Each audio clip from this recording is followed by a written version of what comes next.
বেগম রোকেয়ার জন্মদিন গেছে, তো এটা নিয়ে অনেক পোস্ট। সকালকার রাত্রে আমি দেখলাম রাজশাহী বিশ্ববিদ্যালয়ের একজন সম্মানিত অধ্যক্ষ ওনায় একটা পোস্ট দিছে, যেটাতে ওনায় বলছে বেগম রোকেয়া কাফের ও মোরতাব। তো এটার প্রেক্ষাপটে ছাত্র দলের একজন নেত্রী, নামটা জানি কি, আমি স্ক্রিনশটটা দিব, ওই ছবিটা ওনা একটা ইয়ে করছে।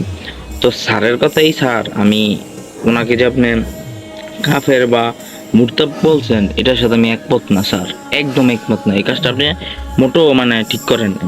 আপনার দরকার ছিল অনেক কাফের বা মুরতাদ, এটা তো আছেই, ফার্সিক বলতে পারেন, এরপর জাহেল, ইসলাম, ইসলামের বিরোধিতা বলতে পারেন, কোরআনের অপমানিতা বলতে পারেন, রাসূলের অপমানিতা করতে পারেন।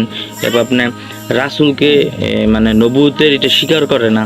তো সব মিলে মানে তো ওনার একজন ইসলাম বিরোধী, একদম কাফের বা মুরতাদ একদম সমর্থন। এর চেয়ে বড় কথা, উনি হচ্ছে আমাদের বাংলাদেশের প্রথম একজন মাগি, অশ্লীল ভাষাই বলো, অনেক জায়গায় একজন মাগি। আপনারা ওই যে কি গুলশান ক্লাবের যে দৃশ্য, রাস্তা দিয়ে রাত্রে গেলে দেখা যায় ওদের পার্সোনালিটি কিছু ড্রেস থাকে, যে ড্রেস যদি আপনি না পরেন ক্লাবে ঢুকতে পারবেন না।